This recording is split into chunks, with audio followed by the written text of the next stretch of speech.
দেশের গুরুত্বপূর্ণ নৌরুট দৌলতদিয়া পাটুরিয়া দক্ষিণ পশ্চিমাঞ্চলের ২১ জেলার মানুষ এই নৌরুট দিয়ে পারাপার করা হয়। ঢাকা থেকে যারা দক্ষিণ অঞ্চলে আসেন তাদের কিন্তু প্রবেশের এটি প্রধান মাধ্যম। আমরা দেখেছি আমাদের এই দৌলতদিয়া পাটুরিয়া নৌরুটে সম্প্রতি সক্ষমতা বাড়াতে বহরে আরও নতুন দুইটি ফেরি যুক্ত হয়েছে। একটি ফেরি ধলেশ্বরী এবং আরেকটি ফেরি পায়রা। এই দুইটি ফেরি যুক্ত হওয়াতে বহরের কিন্তু সক্ষমতা আরও বেড়েছে এবং এই দুইটি ফেরি যে দৌলতদিয়া ঘাটে এসেছে তারা পারাপার আর শুরু করে দিয়েছে, যে কারণে কিন্তু এই নৌরুটের পারাপার কিন্তু আরও অনেকটা সহজ হয়েছে, সময়ও কিন্তু কম লাগছে। এই অঞ্চলের যারা যাত্রী রয়েছে, এই অঞ্চলের যারা মানুষ রয়েছে, যারা এই নৌরুট দিয়ে যাতায়াত করে তারা বলছে যে এই দুইটি ফেরি বহরে যুক্ত হওয়াতে পারাপার নিয়ে তাদের মধ্যে যে একটি শঙ্কা ছিল, একটি দুশ্চিন্তা ছিল, নতুন দুইটি ফেরি পাওয়াতে তারা কিছুটা চিন্তামুক্ত হয়েছে। আমরা আজকে সকাল থেকেও দেখেছি দৌলতদিয়া পাটুরিয়া নৌরুটের পারাপার কিন্তু স্বাভাবিক রয়েছে। এই স্বাভাবিক পারাপার থাকার কারণে যাত্রীরা কিন্তু সন্তুষ্ট প্রকাশ করেছে। আর এছাড়াও আমরা এর আগে দেখেছি পরপর দুইটি বাস ডুবির ঘটনায় যাত্রীরা কিন্তু সচেতন হয়েছে, অনেকটা সচেতন হয়েছে। যাত্রীরা এখন বাস থেকে নেমে তারা কিন্তু পায়ে হেঁটে ফেরিতে ওঠেন। এই বিষয়টি কিন্তু নিশ্চিত করছে বিআইডব্লিউটিসি, স্থানীয় নৌ পুলিশ সহ ঘাট সংশ্লিষ্ট যারা রয়েছে তারা কিন্তু বিষয়গুলোকে নিশ্চিত করছে। আর যাতে দৌলতদিয়া ঘাটে কোনো প্রাণহানির ঘটনা না ঘটে, আর যাতে কোনো দুর্ঘটনা না ঘটে, বাস ডুবি বা যে কোনো ধরনের দুর্ঘটনা যাতে না ঘটে, যে কারণেই যাত্রীদেরকে সচেতন করে তোলা হয়েছে যাতে তারা বাস থেকে নেমে তারা পায়ে হেঁটে ওঠে। সেই চিত্রই কিন্তু আপনারা দেখতে পাচ্ছেন। যাত্রীরা এখন ঘাটে এসে বাস থেকে নেমে তারা কিন্তু ফেরিতে ওঠে। আজ আমরা দৌলতদিয়া ঘাটের ৭ নম্বর ঘাট এলাকায় রয়েছি। আমাদের এই নৌরুটের যে বহরের দুইটি ফেরি যুক্ত হয়েছে এই বিষয়টি নিয়ে আমরা ঠিক এই মুহূর্তে কথা বলবো। এই দৌলতদিয়া পাটুরিয়া নৌরুটে রাজবাড়ির দৌলতদিয়া ঘাটের যিনি ব্যবস্থাপক রয়েছেন সালাউদ্দিন সাহেব, তার সাথে আমরা কথা বলবো এবং এই ফেরি দুটি যুক্ত হওয়াতে কী ধরনের সক্ষমতা বৃদ্ধি পেল, যাত্রীরা কী ধরনের সুযোগ সুবিধা পাবে সেই বিষয়টি নিয়ে তার কাছ থেকে আমরা একটু জেনে আসি। যে আমাদেরকে যদি একটু বলেন এই দুটো ফেরি বাড়াতে কী ধরনের সক্ষমতা আমাদের তৈরি হলো, এই নৌরুটের যাত্রীদের আর কোনো ভোগান্তি হবে কিনা, কি মনে করছেন?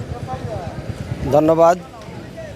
দৌলতদিয়া পাটুরিয়া নৌরুটে আমাদের দৌলতদিয়া প্রান্ত থেকে 4টি ঘাট এবং আমাদের বহরে থাকা ফেরিগুলির মাধ্যমে পারাপারের জন্য আগত সম্মানিত যাত্রীবাহী বাস, প্রাইভেট কার, মাইক্রো, পণ্যবাহী ট্রাক যারাই আসছেন আমরা খুব ভালোভাবে পার করতে সক্ষম হচ্ছি। আপনি খেয়াল করলে দেখবেন ঘাটে কোনো অপেক্ষমান গাড়ি নাই, কোনো যানজট নাই, কোনো ভোগান্তি নাই। তো সম্প্রতি আমাদের বহরে দুটি নতুন ফেরি যোগ হয়েছে, ফেরি ধলেশ্বরী এবং ফেরি পায়রা। এ দুটি ফেরি আমাদের বহরে যোগ হওয়াতে আমাদের সক্ষমতা আরও বৃদ্ধি পেয়েছে। নতুন ফেরি আমরা আরও ভালো মানের সেবা দিতে সক্ষম হচ্ছি। তো আমি গণমাধ্যম কর্মীসহ সকলের সহযোগিতা চাই।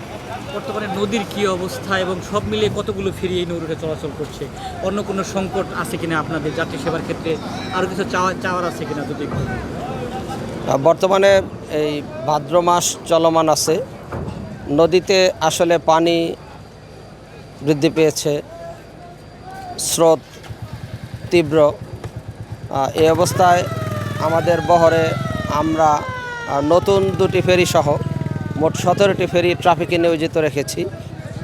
আর আপনি খেয়াল করলে দেখবেন যে পারাপারের জন্য আগত যারাই আসছেন আসামাত্রই ফেরিতে উঠে নদী পার হতে সক্ষম হচ্ছেন। আমরা আসামাত্রই সকলকে পারাপার করছি, তো কোনো ভোগান্তি নাই। এবং আমাদের বহরে নতুন দুটি ফেরি যোগ হওয়াতে আমাদের সক্ষমতা আরও বৃদ্ধি পেয়েছে। সব মিলিয়ে আমরা সকলকে নিরাপদে স্বাচ্ছন্দ্যে পারাপার করছি। তো আর সচেতনতা সৃষ্টি হয়েছে। সম্মানিত যাত্রীগণ বিশেষ করে বাসে যারা আসছেন, ফেরিতে বাস ওঠার আগেই ওনারা নেমে যাচ্ছেন। আমরা বিআইডব্লিউটিসির কর্মচারীগণ, বাংলাদেশ পুলিশের যারা দায়িত্বশীল আছেন সহ সংবাদ মাধ্যম, গণমাধ্যম, ইলেকট্রনিক এবং প্রিন্ট মিডিয়া সকলের সহযোগিতায় একটা সচেতনতা তৈরি হয়েছে। তা আমরা আশা করছি এটি অব্যাহত থাকবে এবং কোনো দুর্ঘটনা আমরা দেখতে চাই না। আমরা সকলকে ভালো মানের সেবা দিতে চাই, নিরাপদে স্বাচ্ছন্দ্যে সকলকে পারাপার করতে সক্ষম হচ্ছে ইনশাআল্লাহ। ধন্যবাদ। আপনাকেও ধন্যবাদ আমাদেরকে সময় দেওয়ার জন্য। আপনারা শুনছিলেন যে দেশের গুরুত্বপূর্ণ যে নৌরুট রয়েছে দৌলতদিয়া এবং পাটুরিয়া। দৌলতদিয়া পাটুরিয়ায় বর্তমানে 17টি ফেরি দিয়ে পারাপার অব্যাহত রয়েছে। বহরে আরও 2টি ফেরি যুক্ত হওয়ার কারণে এই নৌরুটের বিআইডব্লিউটিসির যে সক্ষমতা সেটিও কিন্তু বৃদ্ধি পেয়েছে। পাশাপাশি এই নৌরুট দিয়ে যারা যাতায়াত করেন সে সকল যাত্রীরা কিন্তু সচেতন হয়েছে। যাত্রীরা এখন বাস থেকে নেমে তারা পায়ে হেঁটে ফেরিতে ওঠেন। এই সচেতনতার মাধ্যমেই এই নৌরুটে আর কোনো দুর্ঘটনা ঘটবে না এবং একটি নিরাপদ এবং স্বস্তির যে নৌরুটের যে যাত্রা সেটি তারা উপভোগ করতে পারবেন, এমনটি কিন্তু প্রত্যাশা করেছেন এই নৌরুটের যাত্রীরা।